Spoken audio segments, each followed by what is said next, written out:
Bem, bom dia a todos e todas. É um prazerzão mesmo estar aqui, né? Fiquei pensando ontem de noite, puxa vida, com tanta manifestação nessa cidade acontecendo, e eu vou para a Unicinos. Aí pensei, não, mas o lugar de fazer manifestação, no sentido de assumir, né, as nossas causas, os nossos sonhos, é em qualquer lugar. Então, eu vou me dividir, eu vou ficar aqui até umas 2 e pouco, e depois eu vou sair para a rua, porque, senão, fico um pouco agoniada de ficar só aqui nesse, entre aspas, esse só aqui nesse espaço. A minha trajetória, obviamente, porque sou uma pessoa diferente, é distinta da trajetória do Zé Clóvis. Eu tenho pouquinhos anos a menos, 56, quase 56 anos. Nasci em Porto Alegre, portanto, sou absolutamente urbana. Sou filha de funcionários públicos. Minha mãe é professora estadual aposentada. Meu pai é delegado de polícia, também do Rio Grande do Sul, já aposentado, ambos aproximadamente, eu acho que em torno de 40 anos. Então, esse contexto familiar certamente me garantiu algumas condições de vida que não são melhores nem piores, mas que são distintas, né, das condições de vida do Zé Clóvis. Eu tive uma infância, uma adolescência e uma juventude que me garantiu as possibilidades de, enfim, seguir a vida, inclusive e especialmente do ponto de vista do acesso à educação. Eu, inclusive, entrei na vida como professora, enfim, quase que, entre aspas, por acaso. Eu fiz todo o ensino na época, hoje ensino fundamental, na época ensino primário, e o ginásio em escola pública. Eu morei no bairro Partenon e depois no bairro Ipanema, ambas escolas públicas. E essas escolas públicas, elas, enfim, com aquela precariedade da formação dos professores, uma escola pública que a gente chamava de fraca, que não garantia as condições, né, de acesso ao conhecimento como se deveria ter, apesar de ser ambas as escolas de classe média, onde as crianças pobres ainda não tinham acessado. Isso foi de 1966, no Jardim de Infância, até aproximadamente 74, no final, no caso do ensino fundamental. E aí eu fui estudar numa escola particular, nas Dores, para fazer o ensino médio, e eu fui para as Dores porque eu tinha uma grande amiga naquela época que queria fazer medicina, hoje, inclusive, ela é médica, e aonde a Isa ia, a Liana ia atrás, e aonde a Liana ia, a Isa ia atrás. E, obviamente, que eu me dei muito mal no Colégio das Dores, porque eu não tinha a menor competência de dar conta de todas aquelas disciplinas, de todos aqueles conteúdos, e porque eu não tinha absolutamente nada a ver com o curso de análises clínicas, que era o que as Dores oferecia. No entanto, a única disciplina que eu fui aprovada, porque eu fui reprovada em todas elas, eu tinha de 14 para 15 anos, foi a disciplina de religião. Né? Bom, aí acende uma luz no fim desse túnel, afinal de contas, o que eu estou fazendo aqui, num curso de análises clínicas, e eu não tenho absolutamente nada a ver. Aí começou aquela história, então, vamos ser professora, e eu acabei, então, ingressando no Colégio Sévigné, no ano de 1975, já com um ano, portanto, de reprovação, digamos que foi a minha primeira e única história de fracasso, né, na trajetória escolar. E o Sévigné, naquela época, eu estudei no Sévigné de 76 até 79, que foi o ano do meu estágio. Naquele período, o Sévigné era uma escola de referência. Tinha uma grande diretora no Sévigné, irmã Leônidas, que tinha uma relação, Balduino está lá fazendo um sinal positivo, ela tinha uma relação muito próxima com Paulo Freire, e, portanto, o projeto pedagógico, falando na linguagem de hoje, do Colégio Sévigné, para a formação de professores, para o magistério, no caso, tinham algumas pitadas que ensaiava a questão do tema gerador, da educação popular, Paulo Freire, mas sempre muito na periferia, dada a conjuntura histórica essa que o Zé Clóvis trouxe alguns elementos que são importantes. Isso foi em 1976, né? Então, eu vivi não a ditadura de forma direta, mas de forma indireta, especialmente na formação, na minha formação inicial como professora fazendo o curso de magistério. Esse curso de magistério, ele, de fato,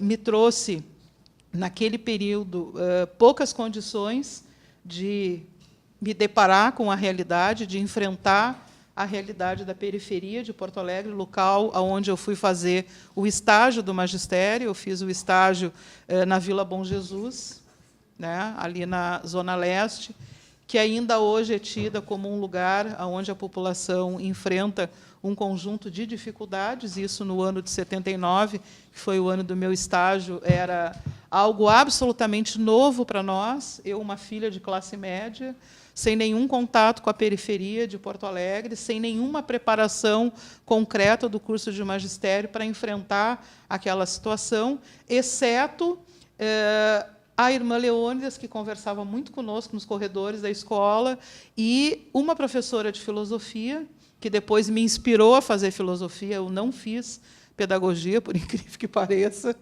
Eu fui fazer filosofia por inspiração da Janete, que era quem nos trazia os livros do Paulo Freire, encapados, né, para esconder o que ali continha. E nós tivemos um pequeno grupo de estudo, a Lica, vocês devem talvez conhecer, a Maria Carmen Barbosa, que é da educação infantil, foi a minha parceira durante todo o magistério, até mais ou menos os 30 e poucos anos de idade, e mais 2 ou 3 amigonas do peito, eu, ali, que mais 2 ou 3, e a gente fez um grupo de estudo com a professora Janete, essa professora da filosofia, que foi quando, então, a gente passou a ter um contato muito inicial com as ideias de Paulo Freire naquele contexto, né, naquele cenário brasileiro. Nesse período, eu conheci, por conta da Lica, junto também, um grupo da Vila Jardim, em Porto Alegre, de mulheres que já vivenciavam um processo de alfabetização, que tinha a ver com um resquício do Mobral, e era um grupo de alfabetização de mulheres vinculadas à Fundação Educar, que foi a fundação que deu prosseguimento, logo após a extinção do Mobral. E aí eu resolvi alfabetizar essas mulheres nesse grupo da Vila Jardim, e esse grupo de alfabetização de mulheres, então, foi me trazendo, digamos assim, as primeiras experiências no campo da alfabetização de adultos e os contatos iniciais com as ideias de Paulo Freire, muito nessa visão. Para a época era o suficiente, hoje não mais, mas para aquela visão de que Paulo Freire se restringia a um método de alfabetização.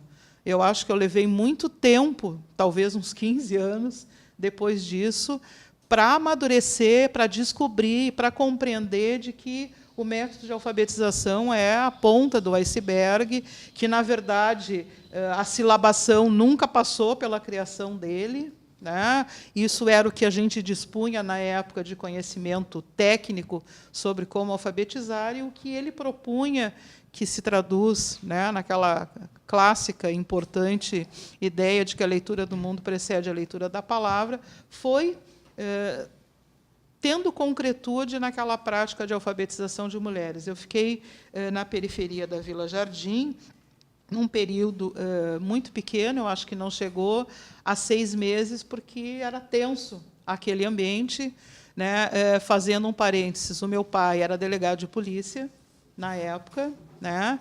E, além de delegado de polícia, meu pai era um militante da Arena. Então, muitas das coisas que eu gostava de fazer e que gostaria de ter feito mais, eu tinha um pouco de receio. Fazendo um pulo, eu lembro que depois eu ingressei no magistério estadual em 1980, e, nas primeiras greves do magistério, eu saí escondida de casa, porque, imagina, a filha do delegado está envolvida com condições desse tempo. Felizmente, meus pais continuam conservadores, mas migraram para um outro campo que não dessa política conservadora atual que a gente está vendo hoje. Inclusive, em alguns momentos da vida, eles votaram no Olívio, votaram no Tarso, etc., que era uma coisa muito difícil da nossa geração compreender. Bom, fechando parênteses, então, voltando para aquela alfabetização de mulheres e para as leituras iniciais de Paulo Freire e para a experiência concreta, né, no Colégio Sévigné. Em 1980, então, eu ingressei como professora contratada, porque não havia concurso público à época, na rede estadual. E aí eu fui trabalhar numa escola estadual que se localizava dentro de um regimento, de um quartel, o Marechal Osório, que fica ali perto da PUC, na Salvador, França, com a Bento.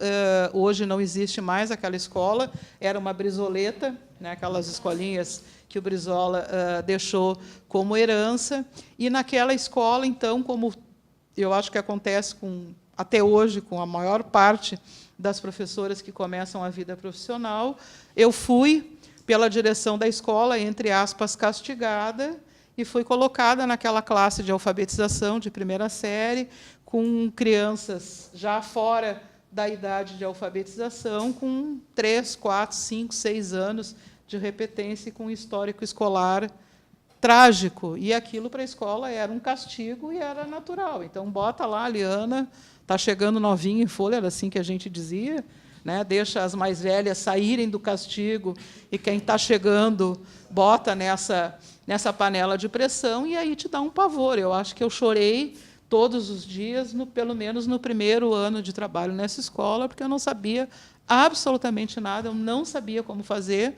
Aí eu já tinha 20 anos, já não era mais uma menininha iniciando a vida profissional, e aí a coisa começou a ficar muito difícil, porque, naquele ano, a história se cumpriu, os meus alunos todos foram reprovados. Eu não conseguia alfabetizar absolutamente nenhum dos alunos. Mas estava bem, para a escola estava bem, mas para mim não estava bem, né?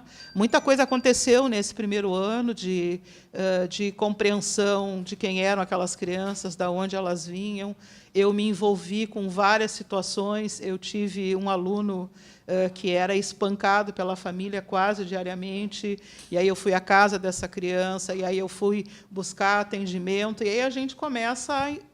Bom, não dá para ficar nesse discurso de que a vida é assim e as coisas têm possibilidade de modificar. Não por acaso, né, acontece, então, o Zé colocou aí a fundação do PT, e aí a fundação do PT traz para perto da gente, e a gente se aproxima de um grupo de pessoas que pensa como eu, não está satisfeita com a escola, acha que as crianças não aprendem, não por responsabilidade delas, mas porque tem algumas coisas que precisam ser pensadas. Então, essa chegada na rede pública e estadual, a entrada na militância partidária e o acesso a pessoas que começavam a pensar da mesma forma, vai trazendo a necessidade de cada vez compreender mais esse mundo e cada vez entender melhor as coisas que estavam acontecendo. E aí, obviamente, que o acesso, né, já mais fácil das obras de Paulo Freire perpassam esses grupos. Acho que é importante destacar, né, Zé, a setorial de educação do PT, desde a sua origem até, não sei se continua assim, porque eu me afastei um pouco, sempre assumiu o compromisso de trazer para dentro dos programas de governo toda uma perspectiva assentada nos princípios da educação popular, e isso, obviamente, que nos forçava a cada vez estudar e a cada vez entender mais essa questão. Bom, eu ingressei no Estado, então, em 1980, e na Rede Municipal de Porto Alegre, em 1985, como professora de Moral e Cívica e o SPB. Vocês acham graça, né? E Estudos Sociais, porque eu fiz na PUC, eu sou filha da PUC, eu fiz Estudos Sociais e Filosofia, e depois especialização, mestrado e doutorado também na PUC. Meu pai foi professor da PUC 30 anos, minha mãe também estudou na PUC, minha filha se formou na PUC agora, na Faculdade de Jornalismo. Então, a minha casa é uma sucursal, uma extensão da PUC. E aí, então, eu ingressei na rede municipal como concursada em estudos sociais, como professora de moral e cívica e USPB, e naquela época a gente utilizava também, escondido, tu vê, isso já era 85 livros de USPB do Frei Beto. Né? E aquele livro ele foi um livro importante para aquela geração, e naquela Escola Municipal Hildo Meneghetti, na Vila Santa Rosa, foi uma escola que criou, né, muitos quadros políticos. Né? Hoje a gente tem, por exemplo, a Sofia, era também do Hildo Meneghetti. Né? E enfim, a rede municipal construiu um conjunto de educadores e educadoras que ainda hoje estão na militância. Bom, nesse período, na rede estadual, acho que é importante destacar isso, porque os meus estudos em Freire se aprofundaram, sobretudo, porque eu fui alfabetizadora e coordenadora pedagógica por um período de 6 anos numa escola estadual, Senador Pasqualini, que ainda hoje, mas à época ela funcionava, ela atendia os meninos privados de liberdade na antiga FEBEM, lá na frente do Beira-Rio, na Padre Cacique, que se chamou CJ Poa, não sei, Centro de Juventude de Porto Alegre, não sei como é que hoje chama. E eu trabalhava com alfabetização daqueles meninos privados de liberdade. Então, acho que começou a cair a ficha e compreender um pouco mais, isso foi de 90 até 96, essa ideia de que Paulo Freire era muito mais do que um método de alfabetização. E aí a gente passou a construir todo um projeto político-pedagógico para aquela escola que tivesse como ponto de partida a realidade daqueles meninos, que a realidade não fosse um elemento para reproduzir a lógica, mas que a gente pudesse pensar sobre as condições de vida daqueles meninos, e, obviamente, que a gente se deparou com uma crise absoluta, que era o que a escola se propunha a fazer